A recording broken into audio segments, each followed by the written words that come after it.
Hey, it's me. Um, I had my third shot today. And I had a lot that's been going through my head today. Which usually that's what happens. I always got stuff going through my head. And Today I want to talk about being your own hero. Okay. Now, normally I don't share a lot of my past because I feel, it's I just don't talk about it much. I only have very select few who I talk about it with or have told. But normally I don't share a lot of my past. But I'm gonna share a little bit. Um, I grew up in a very religious home. Uh, my mother was and father were both ministers.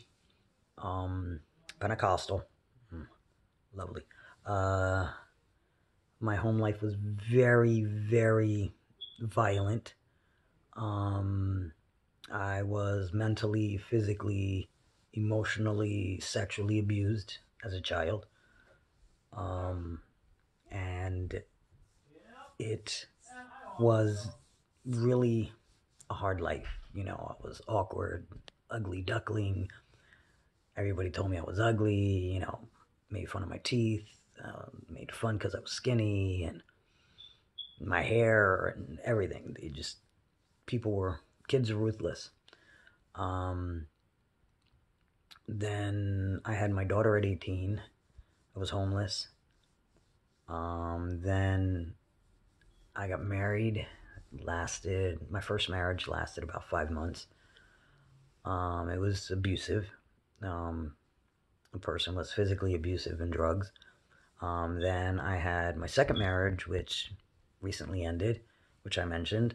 Um, and if I recap, the past 6 months have been hell. I mean, utter hell. I lost my mother. Well, first I lost my dad 3 years ago. Then I lost my mother about 5, 6 months ago. Lost my grandmother. Lost an uncle. My marriage ended up in detox. My job went to shit. Now I'm finally working again. Uh, but when all that shit was happening, I just thought my life was over. Uh, it was bad, and I guess I had hit rock bottom, you know. And when you hit that rock bottom, you don't really realize how bad things are until you're there.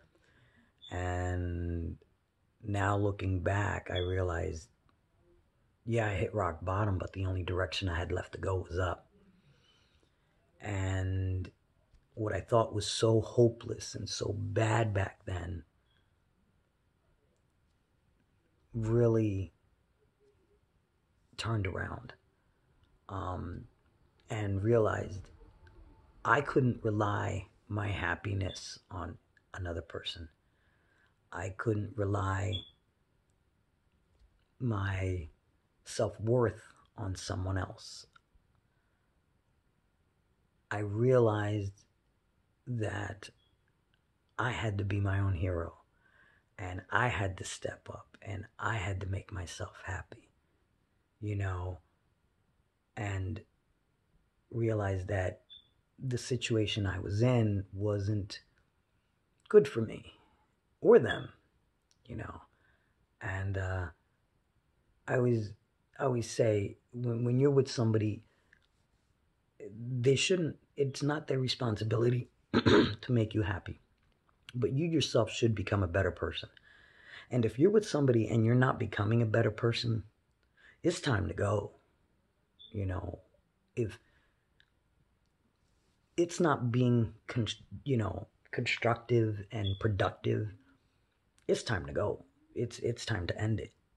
Um, because it's important that the person you're with or who, you know, they're bringing to you and you're bringing to them, you're helping them to become a better person, not worse. And also, you can't you can't depend on your self-worth on that person or your happiness or your satisfaction or your goals or your dreams. You can't rely on another person for that. You have to do that for yourself. And You have to be your own hero. You have to be the one rooting in your corner. You have to be the right one. People are always waiting for the right person to come along. And that's not it. You are the right person. You're already there. You just have to perfect yourself. You just have to get yourself to that point that you can make yourself happy. You can be confident. You can see your self-worth. You can see what you bring to the table and not be afraid to eat alone. You know, so many people are scared of being alone, and they stay in situations that are toxic and not good for them, and around people, not just relationships, but family, friends, because they're scared of being alone and can't even tolerate their own company. And the truth is if you can't even stand being alone, how do you expect anybody else to be able to stand to be with you? So this whole journey has so much taught me my own self-worth and what I want and what I desire and what I don't want. And sometimes you have to, the way you know of what you do want is to know what you don't want. And I don't want to be a person who doesn't have self-confidence and strength. And I don't want to be a person who's weak and have to rely on other people to make me feel like I'm worth something. I want to be my own hero. I want to be the one who I have to stand on my own 2 feet, not on somebody else's. And that's a real huge step for me. You know, before I thought I was there, I wasn't there. And now I look at it and I see that now that I'm forced to be alone, that I have forced myself in this situation, that I have to rely on myself. And I have to give myself the pep talks. And I have to be the one who wakes up in the morning and say, hey, you're fucking amazing. You have a lot to give. You're a good person. You're loving, you're caring, you're respectful, you're loyal. Now, I do see my flaws. I'm an asshole. Or can be. But all in all, I see my self-worth. And I know that what I have to offer, you don't just give to anybody. You make them work for it. You make them earn it. Because if you give yourself so freely, people don't really value gifts so much. You value more of what you've worked for than somebody who gives you something because there was no effort in your part. But if you work for that confidence, for that strength, for that boost, that happiness, if you work for it for yourself, you're going to value it much more. If you rely on somebody else to give it to you, you're going to be disappointed. You're not going to value it. So it's just food for thought that I wanted to share today. All right. Peace.